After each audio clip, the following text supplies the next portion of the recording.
All right, good evening, everybody, and welcome to this finale to our case practice lecture series on synthesis and conclusion.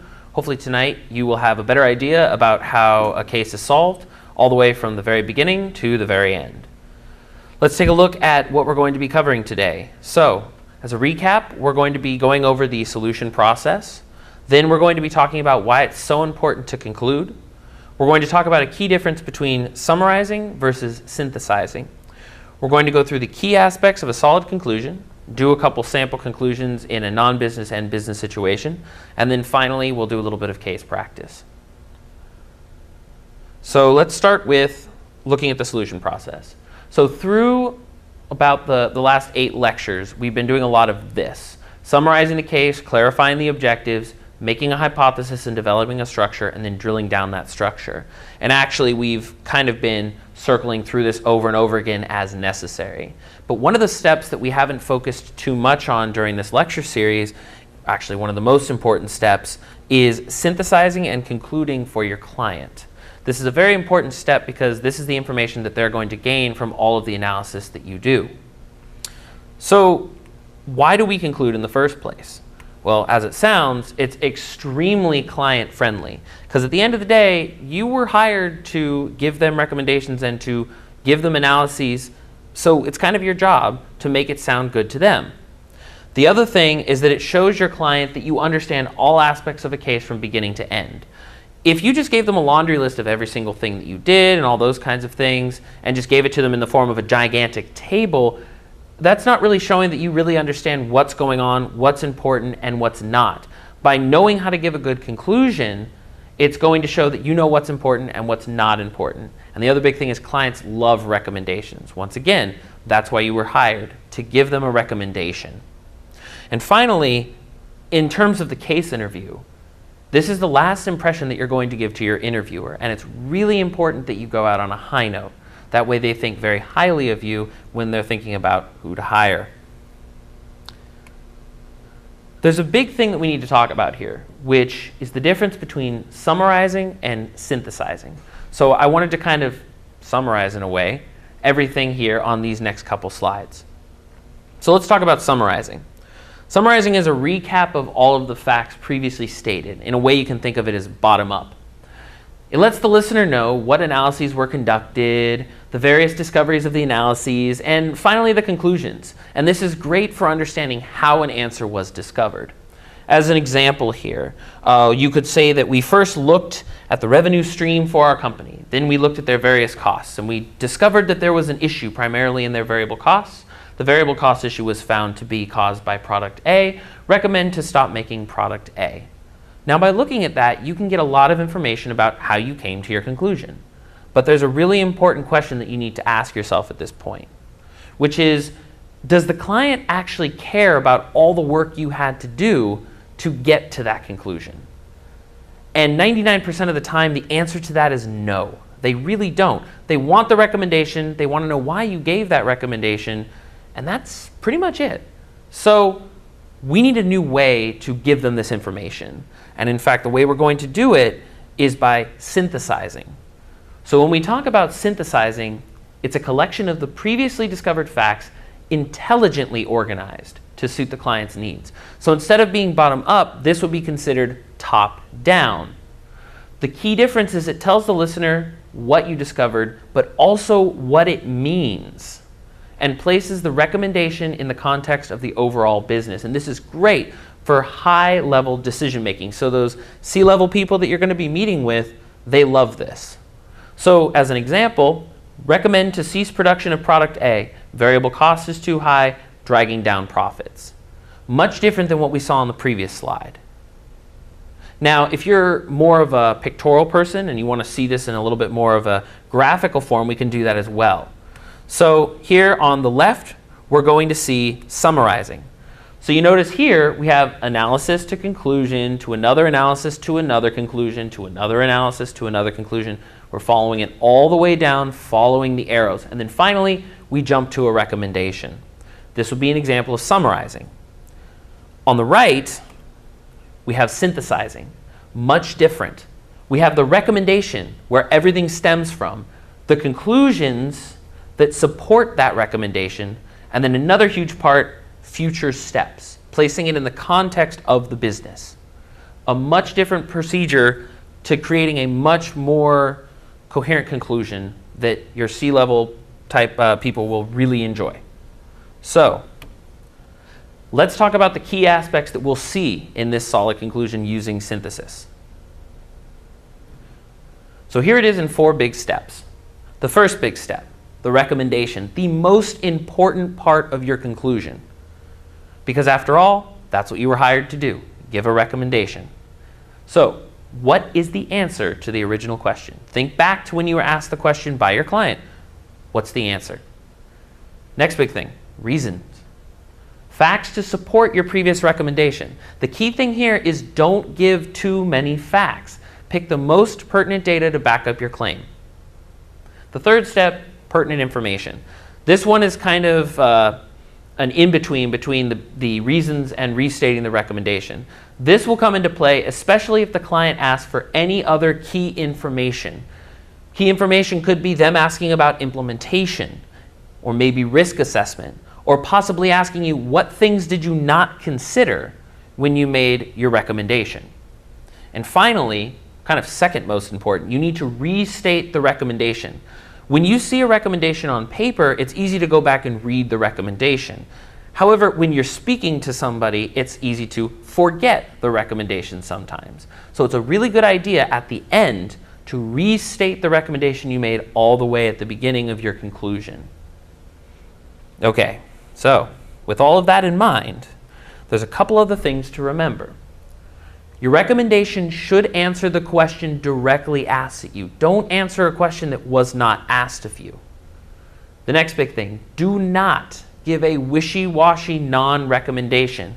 Once again, you were hired to give a recommendation. A lot of people can read a piece of paper and come up with 500 different options. What they want to know is what path should they take and why. So make sure you're very firm about giving a recommendation. The other big thing, when you're giving reasons, stick to 3 reasons. Any more than that and it's a bit too much to comprehend, so if you have, say, 5, trim it down, find the most important and stick to those. And then finally, if you're giving action items or future steps, make sure you give those in a top-down format as well. They don't need to know every single step that has to be conducted in the implementation. They want the high-level information in this conclusion. So, let's see this. Oh, but one other thing. Once again, do not forget to restate the recommendation. Can't stress that enough. With that in mind, let's go on and look at a sample conclusion. So first, let's look at something maybe we're used to seeing in a little bit more of a non-business situation in everyday life. You take a day off, and when you get back to work, you're asked, how was your day off? Well, you could say, my alarm clock went off early, I had to take my kid to the doctor, the washing machine broke, I got to eat my favorite lunch, my wife talked to me on the phone from work, and I went to bed early. As you can see, my day started terrible but ended on a high note. From everything that we've talked about so far, this seems a lot like a summary. And so we need to work on this to make it a better conclusion that we can use. So let's see some of the things that are kind of iffy about this. First things first, the conclusion should be at the beginning. Next big thing, there are way too many points. And even worse, some of them are just recitations of the facts. You aren't saying what they actually mean. So let's work on it a little bit. So after some time, we can get it to look like this. My day started terribly, but ended on a high note. At the beginning of the day, everything seemed to go wrong with my alarm clock and my kid was sick. By the end of the day, everything seemed to go right. I talked to my wife and I got to go to bed early. This was why my day started terrible, but ended on a high note. So let's highlight the key differences here. The key differences that we see, there's a conclusion first and a conclusion last. Very important. Next, we have only 2 main points. So it's not a million, it's not 7, it's less than 3, it's 2. And even more importantly, I did not just recite the facts. I actually made key insights about what those facts meant. I told you that the fact that the alarm clock went off early and my kid got sick told you that everything seemed to go wrong. And then I also told you the things that meant that my day seemed to go right. So we can see this is a lot more like a synthesis. With that down, let's look at more of a business example. If you've been following the lecture series at all, at this point you've started to recognize this case. We've been doing this intentionally to take you from the beginning of a case all the way to the end of a case, so you can see how it's solved at each step. And today we're going to finish it with a solid conclusion. Just to remind some people, we're a consultant for a shoe manufacturer, and we've been asked to find the reasons for declining profits and suggestions for improving those profits. In past lectures, we've done some work using frameworks such as the profitability framework, as well as a modified framework here to find that an increase in labor costs was causing issues. From there, we used a modified business situation framework to focus in on the labor side and discovered that there was an increase in the minimum wage. So, to summarize all of this in one slide, there was an increase in the minimum wage. We also talked about potential ways to solve the problem: manufacturing process optimization, we could lay off domestic laborers, or we could outsource. So, when we did that, we didn't really talk about how to conclude effectively. So let's do that now. Let's use what we've learned so far to conclude this case effectively. Recommendation: profits for the company are declining due to an increase in labor costs. All right, that we answered the question. That was the question asked of us. Reasons: what are the reasons that we know this to be true? Labor costs have increased industry-wide. Competitors have started laying off workers. Those are the two big reasons we found for that recommendation to be true. Next big thing, the client asked us about implementation of increased profitability. So we want to talk about that here. The company can optimize manufacturing processes or begin to lay off domestic workers in favor of outsourcing. That would answer their question of implementation. And then finally, we restate the recommendation. That is how I suggest solving the issue of declining profits due to an increase in labor costs. So what I've done here is I've used the steps we've talked about through this kind of set of procedures here to come to a nice, solid conclusion that your client will enjoy and will be able to take something from. So to kind of summarize everything, put it all together. A conclusion is the last impression you give the interviewer, so it's really important that you make it a really good one. Remember to synthesize from the top down instead of summarizing from the bottom up. When you support your recommendation, never give more than 3 supporting reasons. 3 is the maximum. And finally, always end with restating your original recommendation. So, with that said, we've reached the end of our 2017 Spring Lecture Series. I hope everyone's enjoyed it.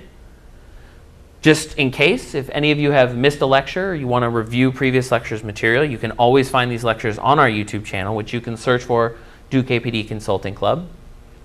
I just want to point out that we've been discussing for the summer possibly doing an advanced case practice lecture series. Now, in this lecture series, we've done kind of the basics, things like very basic frameworks like profitability and business situation, basic mental math, basic introductions to conclusions like we did today. However, there are a lot of topics that we haven't really gotten into, and we haven't done all the possible frameworks that we could use to kind of flesh out our interviewing skills.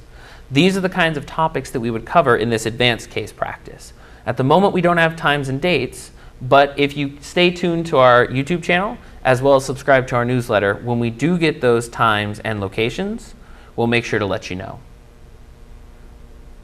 With that being said, let's do some case practice. Everyone have a wonderful evening, and thanks again for coming.